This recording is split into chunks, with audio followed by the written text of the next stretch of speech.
와, 이렇게 좋은 게 없구나. 이렇게 엄청나게 성과를 내는구나. 망하기 직전까지 오신 분들 있죠. 벼랑 끝에 계신 분들은요, 미친 듯이 성장하세요. 그들을 신뢰하게 만들려면 어떻게 얘기해야 되지? 같은 말이라도 그들의 시선에 맞춰서 컨텐츠를 쓰셔야 되는데, 등록으로 목표로 하지 마시고 나한테 연락이 오게끔 하는 걸 목표로 하라고 저는 항상 말씀을 드립니다. 노출용 글이 있고요, 유입용 글이 있고요, 나를 신뢰하게 하는 육성용 글이 있고, 그 다음에 전환용.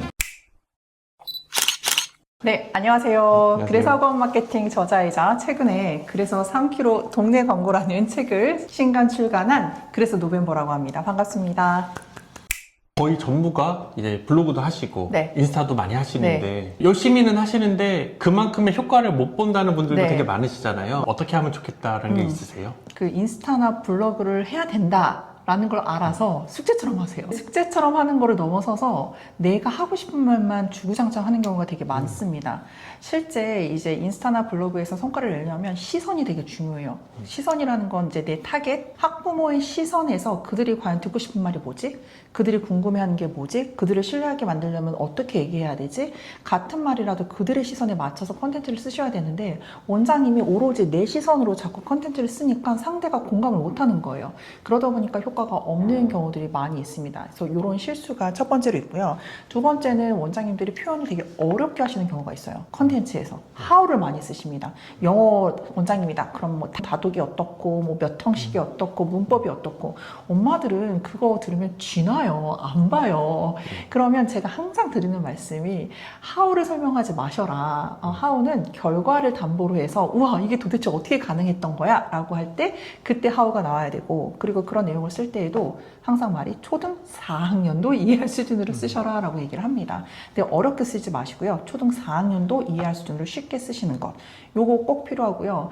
특히 인스타나 블로그 할 때 원장님들이 이제 많이 빠지는 실수라기보다는 이제 폐해가 하다가 안 되네 하고 놔버려요. 맞아요. 사실 원래 컨텐츠 마케팅이 어려운 이유가 이제 꾸준히 했었을 때 이게 성과가 나거든요. 그래서 제 주변에도 정말 엄청난 성과를 내시고 잘하시는 원장님들 보면은요, 꾸준함, 성실함, 이게 정말 담보로 된 분들이 정말 많으시거든요. 그래서 꾸준히 진행하는 거, 이런 것들 저는 좀 강조해드리고 싶어요. 네. 맞아요. 신뢰가 좀 쌓여야 되는데 맞아요. 하루아침에 만든 블로그를 보고 바로 연락 오기보다는 맞아요. 이런 게 좀 쌓여 있을 때 훨씬 신뢰가 많이 되는 네. 것 같더라고요. 예, 그래서 꾸준히만 하셔도 저는 훨씬 더 잘 되실 네. 거라는 거. 맞습니다. 네. 학원 콘텐츠를 같이 네. 코칭을 해주셨는데 네. 반응이 많이 왔던 콘텐츠 네. 그런 네. 게 있다면 좀 어떤 거 있을까요? 반응이 오는 컨텐츠는 당연히 학생이 이제 변화하거나 성적이 오르거나 후기라든지 이런 글들이 상담을 부르는 글이긴 합니다. 자녀를 학원에 보내는 이유는 뭘까요? 기본적으로 공부하라고. 그러니까 공부를 해서 점수가 올랐으면 좋겠어. 얘가 그림을 못 그리는데 잘 그렸으면 좋겠어. 얘가 피아노를 못 치는데 좋아했으면 좋겠어 라는 니즈가 있잖아요. 그러니까 그것들을 충족시켜주는 그런 글을 쓰셔야지 아무래도 전환이 옵니다. 실제 또 그런 글만 쓰면 또 되는 건 아니에요. 이게 무슨 말이냐면 축구도 스트라이커만 있다고 경기에서 이길 수가 있지 않거든요.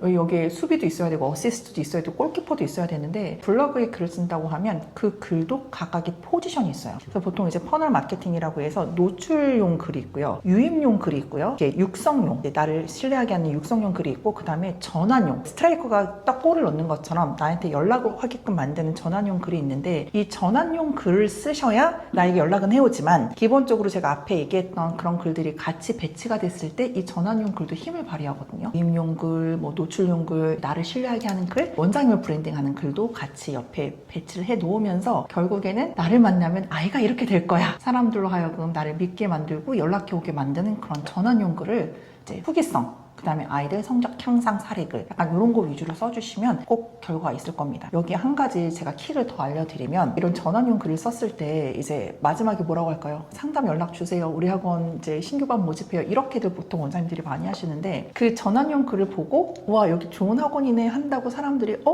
그럼 여기에 등록해 볼까? 하는 학부모님들은 많진 않을 거예요. 바로 나의 학원에 등록하게 하기보다는 먼저 목표를 등록으로 목표로 하지 마시고 나한테 연락해 오게끔 하는 하는 걸 목표로 하라고 저는 항상 말씀을 드립니다. 그게 무슨 말이냐면 등록하라고 하면 지금 다니고 있는 학원도 있는데 먼저 나한테 관심 갖고 연락해 오게 하려면 뭐가 있을까요? 예를 들어서 제가 월 1회 학부모 대상 세미나 하는데 한번 오셔서 듣고 가세요 라든지, 아니면 제가 이런 문제점을 갖고 있는 아이들을 위해서 정보성 소책자를 썼는데 이거 원하시면 제가 드릴게요, 여기 연락처 남겨주세요 라고 한다든지, 한번 편하게 오셔서 1회 체험 수업 받고 가보세요 라고 하면 등록하세요 하는 것보다 훨씬 더 사람들이 가벼운 마음으로 좀 연락을 하게 되잖아요. 이렇게 중간에 연락해 오게끔 하는, 이걸 좀 마케팅용으로 콜 투 액션이라고 해서 행동 유도라고 하거든요. 그런 것들을 아래에다가 꼭 같이 설계를 해주시면 그러면 더 많은 전환을, 즉 학부모의 연락을 받으실 수 있을 겁니다.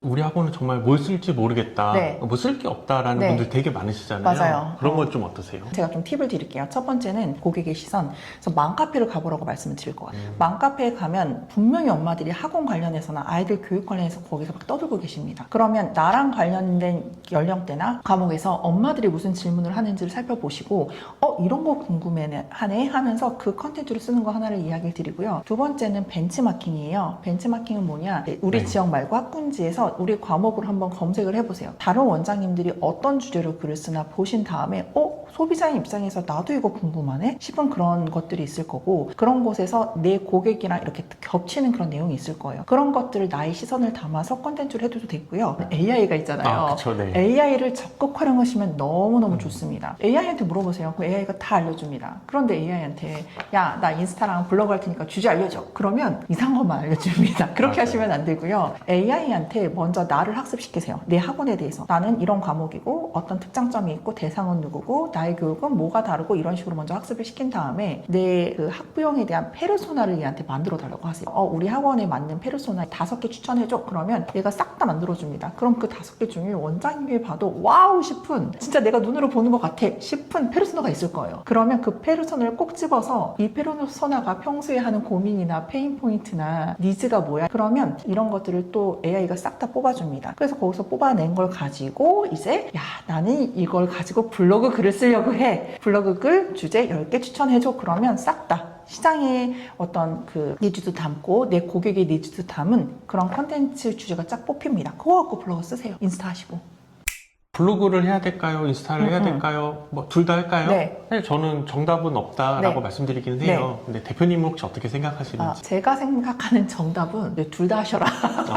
근데 이제 원장님들이 이렇게 물어보는 이유는 알아요. 내 시간이랑 에너지가 한정적이다 보니까 내가 그 많은 일을 다 할 수 없잖아요. 근데 둘 다 하셔야 됩니다. 왜 그러냐면 이 둘이 역할이 달라요. 블로그는 내 고객의 신뢰를 담는 큰 그릇 같은 역할이고요. 인스타는 나팔부대 같이 이제 약간 쇼윈도우 같은, 나 여기 있어 라고 하는 그런 선봉대에서 내 블로그로 사람들을 데리고 오는 그런 역할이거든요. 그럼 이 두 가지가 같이 시너지가 나야 더 큰 결과가 나옵니다. 그래도 한 개 꼭 알려줘. 만약 그렇게 한다면 저는 중고등학교다. 그러면 저는 블로그를 하라고 더 말씀을 드립니다. 중고등학생이나 이런 입시학원은 성적에 대한 그 신뢰를 끌어내야 되거든요. 그래서 설득이 가능한 이제 블로그로 더 말씀을 드리고요. 만약에 유아 대상의 예체능이다. 그런 경우에는 블로그까지 가지 않고 인스타로도 전환을 이끌어내시는 분들이 꽤 많이 있습니다. 그 인스타는 현장의 모습이 되게 잘 담기는 그런 콘텐츠잖아요. 둘 중에 꼭 하나를 해야 된다. 그럼 내 과목이나 대상에 따라 선택을 하시고, 가장 좋은 건 두 가지를 같이 서로 역할을 같이 이제 시너지 나게끔 둘 다 사용하셔라. 이렇게 말씀드려요.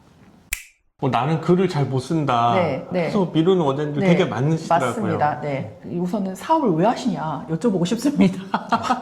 왜 지금 하시나요? 왜 하시냐? 우리 이제 뭐 자아실현을 위해서 학원을 하시는 분들 계신데 결국에는 이제 경제적인 이유로 돈을 벌기 위해서 이걸 업으로 삼으시는 거잖아요.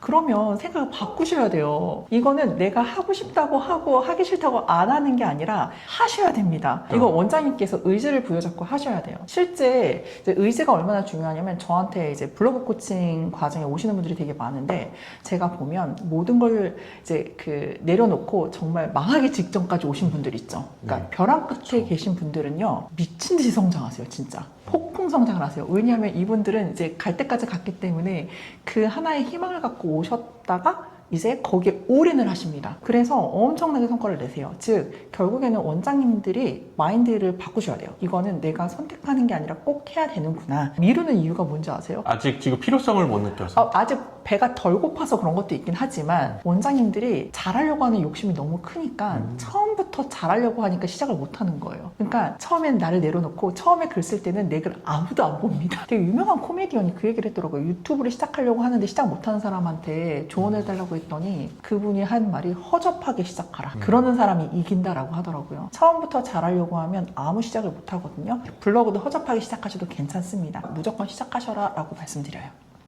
꼭 아셔야 될 게 하나가 있어요. 지금 이제 블로그나 인스타는 대표적인 컨텐츠 마케팅이거든요. 컨텐츠 마케팅의 가장 폐해가 내가 지금 시간을 쓰고 에너지 쓰고 노력을 하는데 지금 당장 반응이 없습니다. 얘는 반보 느리게 반응이 와요. 그러다 보니까 원장님들이 이런 컨텐츠 마케팅을 할 때 벽 보고 하는 느낌이에요. 왜냐면 내가 뭔가를 하면 아웃풋이 있거나 노력에 대한 대가가 있어야 할 그런 재미가 나잖아요. 근데 얘는 저 뒤에, 노력은 뒤에 나중에 따라오니까 원장님들이 중간에 하다가 아, 나는 안 되나 보다. 그리고 놔버립니다. 그래서 꼭 이런 이제 컨텐츠 마케팅은 원래 시간이 걸린다. 지속해서 해야 된다라는 것을 꼭 명심하고 유지를 해줬으면 좋겠어요. 그래서 컨텐츠 마케팅이 어려운 것 같아요. 저 성격 되게 급하거든요. 급해 보이나요? 되게 급한데 원장님들 중에서 급한 분도 많으시고 당장 뭔가 성과를 내야 된다는 분들도 계실 거예요. 그러면 계속 씨 뿌리고 있을 수는 없잖아요. 그럴 때는 아웃바운드 마케팅을 하셔야 돼요. 이게 어려운 말인데 전혀 어렵지 않습니다. 그냥 인스타 광고 하시고 그 다음에 당근 광고 하세요. 왜냐하면 인스타랑 당근 광고 같은 경우는 일종의 온라인 전단지 뿌리기라고 생각하시면 되거든요. 우리 장사 잘 안 되면 밖에 나가서 오프라인 전단지 뿌리잖아요. 그러면 요즘 시대가 바뀌었잖아요. 그러면 이렇게 컨텐츠 마케팅으로 단단히 본진을 정비해 놓고 나가서 온라인 전단지를 막 뿌리는 거예요. 내 고객들한테. 그러면 내 시간이, 그러니까 고객들이 나한테 오는 그 시간이 훨씬 더 단축돼서 빨리 결과를 낼 수가 있어요. 그래서 저는 꼭 원장님들께 본진인 블로그나 인스타 잘 해놓으시고 그 다음에 인스타 광고랑 당근 광고로 콤비네이션으로 하라고 말씀드리고 있습니다. 그래서 꼭 광고하시기 바랍니다. 맞아요. 먼저 원장님의 이런 본 채널을 잘 구성을 해놓으시고 네. 그 다음에 광고를 좀 돌려보면은 그 효과가 훨씬 더 크니까. 맞아요. 예, 광고는 또 어떻게 해야 되나? 대행사에다가 물어봤다가 되게 큰 고생하시고 그런 네. 경우 너무 많은데 네. 그래서 이번에 네. 대표님께서 또 책을 네. 하나 추가를 하셨죠. 맞아요. 제가 여기 아까 초반에 보여드렸었는데 그래서 3kg 동네 광고라는 책을 출간을 했는데 인스타랑 당근 광고 관련해서 실제 막 돌려보고 코칭을 하면서 교육을 한 지가 3년이 됐어요. 하다 보니까 와, 이렇게 좋은 게 없구나. 이렇게 엄청나게 성과를 내는구나 라고 하는 것들을 현장에서 되게 많이 봤습니다. 누구든지 할 수 있는 거다라는 것들을 알려드리고 싶어가지고 이 책을 이제 6월 초에 나왔습니다. 여기 학원 원장님들의 광고 케이스가 정말 많이 나와 있어요. 아, 나 당근 광고 해봤고 인스타 광고 해봤는데 나는 성과 없었는데 이런 분들 계실 거잖아요. 여기에 왜 성과가 없었는지, 뭐가 문제였는지 이런 것들이 다 나옵니다. 그러면 아, 그래서 내가 성과가 없었구나. 그럼 앞으로 어떻게 해야 되겠구나라는 것들이 보일 거예요. 처음에는 어려웠거든요, 저도. 네, 근데 네. 한두 번 해보시면 네. 그렇게 어렵지가 않아요. 네. 그래서 꼭 이 책을 보시고서 네. 자기 학원에 맞는 광고를 정확하게 세팅해서 해보시면 네. 타겟이 정확히 잡히면 광고 효율이 많이 오르니까 네. 꼭 한번 도움 받아보시길 바랍니다. 네.